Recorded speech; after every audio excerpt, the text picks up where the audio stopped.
तर असंच बोलून नाही चालणार की एकत्र आले पाहिजे आणि एकत्र येत आहेत. आता हे मीडियावाले फक्त आता सध्या त्यांना माहिती आहे 2 दिवस हा विषय चालणार. 2 दिवस आम्हाला मस्त TRP कमवायचं आहे. आज सॅटरडे, उद्या संडे आहे. मस्त 2 दिवस गप्पा मारायचे त्याच्यावर. उद्या ते भाव एकत्र आले नाही आले आम्हाला शाट फरक पडत नाही, पण आम्हाला ह्यांच्या या विषयावर पैसे कमवायचे, TRP कमवायचं आहे, म्हणून हे मीडियावाले 2 दिवस बोलणार. हे मी जे बोलतोय ना तुम्हाला कदाचित राग येईल, पण या गोष्टी फॅक्ट आहे. जय महाराष्ट्र मित्रांनो, मी कुणाल शिंदे. आपण पाहतोय आता पुन्हा एकदा नवीन ट्रेंड सुरू झालाय. सकाळी राजसाहेबांची एक मुलाखत महेश मांजरेकर यांनी घेतली आणि त्याच्यानंतर मग परत या मीडियावाल्याने सगळ्या गोष्टी परत सुरू केल्या. त्यामध्ये राजसाहेब काय बोलले की महाराष्ट्र हा माझ्यासाठी मोठा आहे आणि त्याच्यामध्ये हे जे वाद आहेत ते जे या दोघा भावांमधले ते किरकोळ आहेत. म्हणजे त्यांना बोलतात ना की ते क्षुल्लक कारणावरून ते झालेले वाद असतील असं कदाचित त्यांचं मत असेल आणि त्याच्यामुळे महाराष्ट्र आणि मराठी माणूस याच्यापेक्षा तरी अगदी छोटा वाद येतो आणि त्याच्यामुळे ते शक्य आहे, पण इच्छाशक्ती पाहिजे. ही खूप महत्त्वाची गोष्ट जे राजसाहेब बोलले की इच्छाशक्ती जी आजपर्यंत उद्धव साहेबांनी दाखवलेली नाही आहे, जी राजसाहेबांनी प्रत्येक वेळेला दाखवली.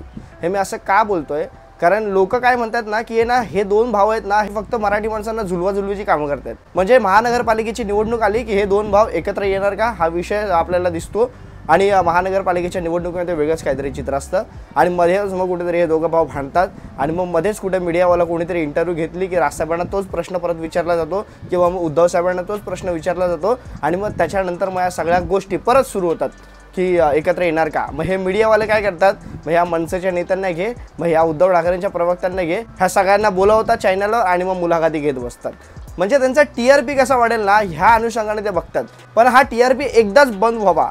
म्हणजेच मला असं नाही बोलायचं आहे की हा TRP यांचा काय जे न्यूज भेटतात त्यांचा TRP असतो त्यांचा, पण ह्या विषयाचा TRP एकदाच बंद व्हावा असं मला मनापासून वाटतं. महाराष्ट्रातल्या मराठी माणसाला मनापासून वाटतं. म्हणजेच की हे 2 भाऊ या महाराष्ट्रातल्या जनतेसाठी, महाराष्ट्रासाठी, मराठी माणसाच्या कल्याणासाठी एकत्र यावे असं मलाच काय महाराष्ट्रातल्या प्रत्येक जनतेला वाटतं. पण ते शक्य आहे का, ह्या सगळ्या गोष्टीवर पण बोलणं अत्यंत गरजेचं आहे आणि हा विषय जो आहे तो आत्ताच का महत्त्वाचा आहे ह्या गोष्टी पण पाहणं तितकंच महत्त्वाचं आहे. मित्रांनो, जर का आपण पाहिलं ही हिंदी भाषा जी सक्ती केली जाते किंवा मी मराठी माणसावर किंवा मराठी भाषेवर जी गळचेपी होते, जी मराठी माणसाला मारहाण होते, त्याच्यामध्ये शिवसेना आणि मनसे ही एकत्र नको आहे. उद्धव ठाकरे आणि राज ठाकरे हे एकत्र हवेत महाराष्ट्राला. आणि त्याच्याचमुळे मित्रांनो काय होत आहे ना की उद्धव ठाकरेंचा एक चाहता वर्ग वेगळा आहे आणि राज ठाकरेंचा एक चाहता वर्ग वेगळा आहे, जो बाळासाहेबांचा चाहता वर्ग आहे. ही गोष्ट नीट लक्षात घ्या आणि त्याच्यामुळे 2 भावांनी एकत्र यावे हा विषय आहे, ना की शिवसेना आणि मनसे एकत्र यावे हा विषय आहे. आता झालंय काय, प्रत्येक जण बोलतात आणि प्रत्येक जण मी देखील त्यात आहे जो बोलणारा की राज ठाकरे आणि उद्धव ठाकरे यांचा वापर कुठेतरी केला जातोय ह्या भाजपकडून आणि या राजकारण्यांकडून. सगळ्या ह्या 2 भावांना एकत्र येऊच द्यायचं नाही. हे काही लोक त्यांच्या पक्षातले पण आहेत उद्धव ठाकरेंच्या, ते बोलतात ना प्रयत्न करतायत आणि त्याच्यामुळे आजपर्यंत ते निकाल आपल्याला पाहायला दिसले नाही. ते 2 भाऊ एकत्र येताना आपल्याला पाहायला दिसले नाही. काय गोष्टी असू शकतात जे बाहेर चर्चेला जातात ना त्या गोष्टी मी तुम्हाला सांगतो. लोक अशी बोलतात की उद्धव साहेबांना कुठेतरी भीती वाटते की राजसाहेबांचा जो क्रेज आहे तो अजून कुठेतरी वाढेल का, किंवा मग जे पद आणि जे प्रेम आत्ता मिळतंय राज ठाकरेंच्या शिवाय ते कदाचित नंतर कमी होऊ शकतं का, असं कदाचित उद्धव ठाकरेंच्या मनात असावं असं प्रत्येक जण बोलत आहेत. आणि त्यातल्या तर राज ठाकरेंना काहीच भीती नाही म्हणून राज ठाकरे प्रत्येक वेळेला बोलत असतात मी पुढे यायला तयार आहे महाराष्ट्रातल्या मराठी जनतेसाठी या महाराष्ट्रातल्या सगळ्या गोष्टींसाठी. आता उद्धव साहेबांनी तसं त्याच्यावर प्रतिक्रिया देखील दिली की जर का तुम्ही एकनाथ शिंदेना आणि भाजपला सोडलं तर आम्ही देखील तयार आहोत. पण मित्रांनो, मला एक गोष्ट जसं संदीप देशपांडेंनी सकाळी सांगितली, या जेव्हा प्रतिक्रिया दिली ती मला 100% पटलेली प्रतिक्रिया आहे. तुम्हाला महाराष्ट्रातल्या हितासाठी, मराठी माणसाच्या हितासाठी तुम्हाला एकत्र यायचं आहे आणि ही मराठी माणसाची अत्यंत कळकळीची विनंती आहे. मग ती राजसाहेबांना पण बोलतोय मी आणि उद्धव साहेबांना पण बोलतोय, तुम्ही दोघांनी एकत्र येणं गरजेचं आहे. कारण हे झुलवाझुलवीची कामं आजपर्यंत करण्यात आलेली आहेत. आता ती कोणाकडून करण्यात आली, राजसाहेबांकडून करण्यात येते की उद्धव साहेबांकडून, त्याच्यावर आपण बोलू शकत नाही कारण ते समोर चित्र येत नाही. पण मला तरी जर का तो कोणी विचारतं मी हेच सांगेल, राजसाहेबांनी वेळोवेळी प्रयत्न केले आहेत, 2दा प्रयत्न केलेले आहेत आणि काय जे चित्र आपल्याला समोर दिसलं आपण पाहतोय का असं मी बोलतोय. ते असं असू पण शकतं ती पॉवर तेव्हा होती जे आत्ता पॉवर त्यांची कमी होती. आपण जर का नीट पाहिलं तर त्या ज्या निवडणुकीसाठी भाजपनी मनसेच्या सोबत कुठेतरी युती नाही किंवा एकत्र नाही जावं यासाठी ते ह्यांना सांगत मनसेला म्हणजे राजसाहेबांना की आपण एकत्र येऊ, आपण एकत्र येऊ, आपण एकत्र येऊ आणि AB फॉर्म त्यासाठी थांबून ठेवलं होतं राजसाहेबांनी. का तर ह्यांनी BJP बरोबर जायला पाहिजे मनसेनी आणि त्याच्यानंतर हे सगळं फॉर्म थांबवल्याच्या नंतर मग कुठेतरी फोन नाही उचलला, या सगळ्या गोष्टी आपल्याला माहिती आहेत. ह्या सगळ्या गोष्टी घडल्यात त्याच्यामुळेच संदीप देशपांडे बोललेत ना की आता आम्हाला ना ताक पण फुकून प्यावं लागणार आहे. ह्या सगळ्या गोष्टी खरंच तितक्यात महत्त्वाच्या आहेत. कारण विश्वास ठेवायचं म्हटलं तर कसं ठेवायचा, कारण हे समोरून पाहिलेल्या आहेत गोष्टी. 2019 पर्यंत तुम्ही त्यांच्या सोबत होता, पण 2019ला मुख्यमंत्रीपद नाही मिळणार असं कळल्याच्या नंतर तुम्ही त्यांना विरोध केला. ह्या सगळ्या गोष्टी कुठेतरी तुमच्या फायद्यात असतील तर तुम्ही त्याला स्वीकारणार आणि तोट्यात असतील तर मग त्याला नाकारणार. ह्या सगळ्या गोष्टी आपल्याला आपण पण मराठी माणूस समजणं गरजेचं आहे. आणि मग त्याच्यामुळे हे दोन भाव एकत्र आल्याच्या नंतर ह्या बालिश आणि अनमॅच्युरिटी कारणामुळे भांडणं होतील का, ह्या गोष्टी पण तितक्याच महाराष्ट्राला जड होऊ शकतात. कारण याचाच गोष्टीचा फायदा एकत्र जरी उद्या आल्या तरी पण भाजप ह्यांच्यामध्ये फूट पाडायची कामं कुठेतरी करू शकतात ह्या कार्यकर्त्यांमध्ये यांच्या. तर त्याच्यामुळे ह्या सगळ्या गोष्टी जे दोघांनी एकमताने विचार करणं गरजेचं आहे. हे फक्त मीडियामध्ये राजसाहेब बोलले अशा गोष्टी आम्ही एकत्र येऊ शकतो, मग उद्धव साहेब त्यांना रिप्लाय देतात, हा चला सोडा, त्या तुम्ही पण गोष्टी सोडा, आम्ही एकत्र येतो, अशा गोष्टी बोलून एकत्र नाही येऊ शकत. या अशा गोष्टींनी एकत्र येणारच नाहीत.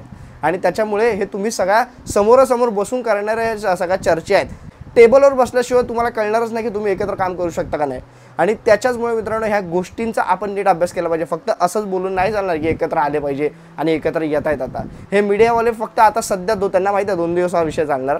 2 दिवस आम्हाला मस्त TRP कमवायचं आहे. आज सॅटरडे, उद्या संडे आहे. मस्त 2 दिवस गप्पा मारायचे त्याच्यावर.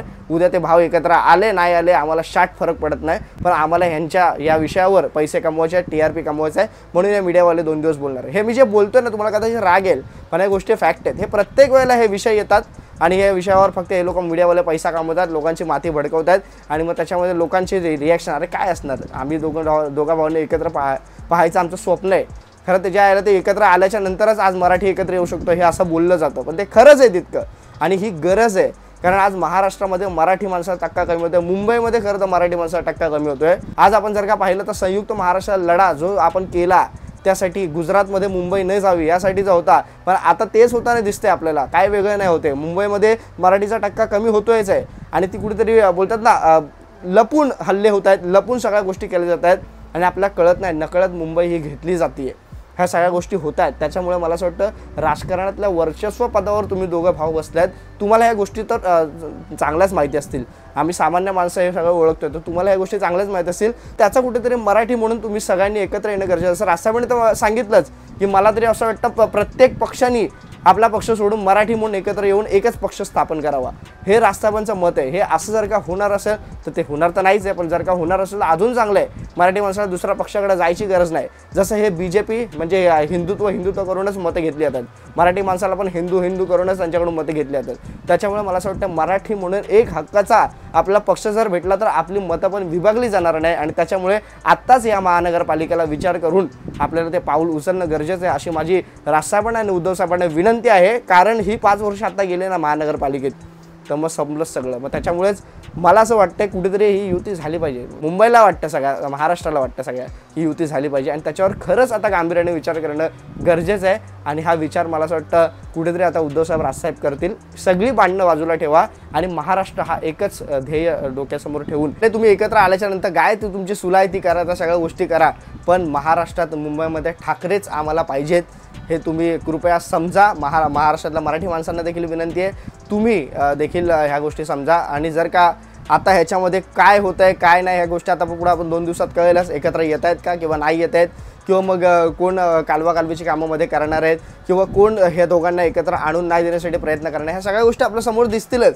पण मला असं वाटतं हा विषय, मला असं वैयक्तिक वाटतं कुठेतरी हा विषय परत 2 दिवसात संपुष्टात येईल असं मला वाटतंय. त्याच्यामुळे पाहूयात पुढे काय होतंय. बाकी तुमचं काय मत आहे कमेंटमध्ये मला नक्की सांगा. तुर्तास थांबतो. जय हिंद, जय महाराष्ट्र.